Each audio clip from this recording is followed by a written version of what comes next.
बच्चों, आज हम वर्बल रीजनिंग के अंतर्गत मैट्रिक्स या लुप्त संख्या ज्ञात करना सीखेंगे। तो यहाँ पर क्या होता है कि जैसे यहाँ पर देखिए आपको कुछ पिक्चर्स बने हुए हैं और उनमें संख्याएं लिखी हुई हैं। अब यहाँ पर एक क्वेश्चन मार्क है, यानी यहाँ पर कोई संख्या आपको भरनी है जो कि इन विकल्पों में से कोई सही है।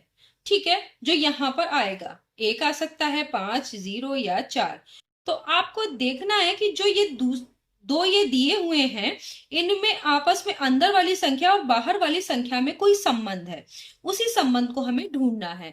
और वैसे ही इसमें जो ये लुप्त पद है या लुप्त संख्या है, इसको इन विकल्पों में से छांटना है। तो चलिए करके देखते हैं कि यहाँ पर 44 कैसे आ रहा है। तो देखते हैं कि कैसे आएगा। अगर हम जोड़ते हैं तो 9, 8, 17, 17 और 4 हो गया 21, और 21 और 7 हो गया 28। तो ये इस तरह से तो नहीं हो रहा जोड़ने पर। यहाँ भी देखते हैं कि 2 और 5, 7 हो गया, 7, 7, 14, और 14 और 6, 20 आ रहा है। तो ये जोड़ने पर तो नहीं हो रहा। तो अब गुणा करके भी देख लेते हैं। जैसे अगर हम ये करते हैं, 5 दूनी 10, और कितना हो गया, 6 सत्ते 42। तो 42 में से इसका मतलब क्या हो रहा है, यहाँ देखिए 6 और 7 की गुणा कर रहे हैं तो 42 आ रहा है, और 5 और 2 की गुणा कर रहे हैं तो आ रहा है 10। यानी अगर 42 में से 10 घटाए तब 32 आता है। यहाँ पर भी देख रहे हैं क्या यही संबंध है। अगर यही संबंध है तो ये वाला भी इसी तरीके से किया जाएगा। तो देखिए 9 अट्ठे 72, तो यहाँ पर 72 लिखते हैं, और उसमें से क्या घटाना है, 7 चौक 28। अब अगर 28 को घटाइए 72 में से, तो 12 में से 8 घटाएंगे 4, फिर यहाँ 6 बचेगा, 6 में से 2 घटाएंगे 4। बिल्कुल सही, यही इसी तरीके से ये होगा। और यहाँ पर भी देखिए हम लोगों ने क्या किया था, 6 सत्ते 42, 42 में से अगर हम 10, 5 दूनी 10 घटा रहे हैं तो 32 आ रहा है। इसका मतलब है कि ऊपर नीचे वाले संख्या की गुणा में से जो बाएं दाएं वाले हैं उनकी गुणा को घटाना है। तो चलिए करके देखते हैं यहाँ पर भी। तो यहाँ हो गया 4 पंजे 20। अब यहाँ पर क्या आना चाहिए कि उसकी 3 से गुणा करें, उसकी 3 से गुणा करें तो क्या आ जाए, बाद में घटाने पर भी 20 ही आए। तो इसका मतलब है कि 0 ही सही आंसर है। क्योंकि यहाँ पर अगर मान लीजिए 0 हो तो 0 की 3 से गुणा करेंगे तो 0 ही आएगा, और 0 को 20 में से घटाएंगे तो 20 ही आएगा, जो अंदर वाली संख्या है। इसका मतलब है कि आपका सही आंसर क्या है, सी, 0। अब अगला वाला करते हैं। यहां पर देखिए क्या हो रहा है कि जोड़ के देख लेते हैं। चलिए, तो यहाँ 4, यहाँ 2 तो नहीं आएगा, 4, 3, 4 और 3 क्या हो गया, 7, 7 और 1 8, 8 में 0 जोड़ा तो 8 ही आएगा। यहाँ पे क्या हो रहा है, तो यहाँ आ रहा है, तो जोड़ रहे हैं तो यहाँ 8 आ रहा है। यहाँ पर हो रहा है 10, और ये कितना हो गया, 10 और ये 3 13, 13 और 6 19, 19 और 8 27। तो यहाँ आ रहा है 8, यहाँ 27, और यहाँ कितना आ रहा है, लिख लेते हैं एक जगह पे 8, और यहाँ आ रहा है 27। और यहाँ पर अगर जोड़ते हैं तो देखिए ये 20 और 40 हो गया आपका 60, और 5 5 10, यानी 70 हो गया इधर वाला, और इधर वाला हो गया 55। 55 और 70 को आप जोड़ेंगे तो आ जाएगा 125। तो यहाँ पर कुछ ऐसा हो रहा है, देख रहे हैं कि ये घन संख्याएं हैं, तीनों जो आ रही हैं वो घन संख्याएं हैं। और ये किसके घन है, ये देखिए 2 का घन 8 होता है। यहाँ पर क्या चीज आनी चाहिए, यहाँ देखिए ये वाले में देखिए 5 का घन होता है 125। तो यहाँ पर किसका घन 27 है, तो यहाँ 3 का घन 27 होता है। तो यहाँ कितना नंबर आना चाहिए, 3। तो ये डी वाला आपका जो है वो राइट आंसर है। ठीक है, अब आप समझ गए होंगे कि किस तरीके से ये किया गया है। तो ये इस तरीके से होगा।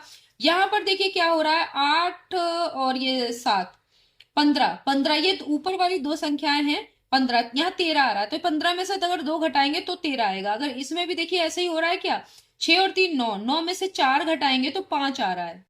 तो इसका मतलब क्या है, इन दोनों को अगर जोड़ के ये वाली संख्या को घटा दो तो नीचे वाली संख्या 13 ये आ जा रही है। इसी तरीके से इन दोनों को जोड़ के ये वाली संख्या अगर 4 घटाई जा रही है तो अगली वाली संख्या आ जा रही है। तो इन दोनों को भी जोड़िए तो आएगा 5। 5 में से क्या घटाएं कि 4 आ जाए, तो 1 घटाएं। तो यहाँ पर क्या, जो ये क्वेश्चन मार्क है इसकी जगह क्या होना चाहिए, 1। तो ये 1 आपका राइट आंसर है। तो आपको समझ में आ गया होगा कि किस तरीके से ये वाला आपका क्वेश्चन हुआ है। तो 3 क्वेश्चन हम कर चुके हैं। अब देखिए चौथा क्वेश्चन करते हैं।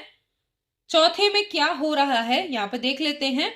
तो यहाँ कोई बड़ी संख्या आ रही है जो कि इन सबसे बड़ी है, तो जोड़ के देख लेते हैं, क्या पता इन सबका जो ये बाहर की संख्या है, यानी ये वाली, ये वाली, ये वाली और ये वाली, इन सबका जोड़ ही अंदर दिया हो। तो जोड़ के देखते हैं, इससे एक हिंट मिलेगा। अगर देखिए यहाँ इकाई इकाई को जोड़ते हैं, तो अगर अगर यहाँ 9 आता है तो इसका मतलब है कि जोड़ से आ सकता है। तो देखिए 7 2 9, 9 और यहाँ पे 8 और 2 10, तो 19 हो गया, 19 का 9। हाँ, इसका मतलब है कि जोड़ के ये हो सकता है। तो अब एक हासिल बचा, एक हासिल में ये 5 अगर आप जोड़ दीजिए तो कितना हो जाएगा, 6, 6 और 1 7, 7 और 1 8, 89। देखिए आ रहा है कि नहीं आ रहा है, यही इसका मतलब है कि यहाँ पर भी जो है, यहाँ पर भी आपका क्या होगा कि ये जोड़ के ही आएगा। तो जोड़िए, तो कैसे क्या जोड़ेंगे, देखिए इकाई इकाई जोड़िए, तो 4 और 1 5 हो गया, 5 और 8 5 13, 13 और 3 कितना हो गया, 16 का 6, हासिल कितना बचा, 1। अब एक में 1 और 6 7, 8 और ये 7 के बाद 2 और जोड़ेंगे तो 9 हो जाएगा, 9 3 12, तो यह हो गया 126। 126 कहीं है 126, ये राइट आंसर है। 126 यहाँ पर क्वेश्चन मार्क की जगह आ जाएगा। अब देखिए ये वाला क्या हो रहा है, तो देखिए 26 बड़ी संख्या आ रही है जो कि इन सबको जोड़ के तो नहीं आएगी। देखिए 5 3 8 हो जाएगा, और यहाँ 8 और 4, 8 4 12 13 14, 14 ही आ रहा है, तो इसका मतलब गुणा वाले से ही हो सकता है। चलिए करके देख लेते हैं। तो अगर गुणा करें, अगर इस तरीके से, तो अगर इधर के दोनों की गुणा करें तो क्या हो जाएगा, 5 चौक 20, 20 और ये देखिए 3 दूनी 6, बिल्कुल मिल गया हमारा, ये 20 है। इन दोनों की गुणा करके 5 चौक 20, और 20 में क्या जोड़ा है, इन दोनों की गुणा। देखिए इस तरीके से ये गुणा और ये गुणा अगर हम कर रहे हैं, और दो तिया कितना हो गया, 6, तो अंदर वाली 26 संख्या आ जा रही है, दोनों की गुणा करके जोड़ दे रहे हैं।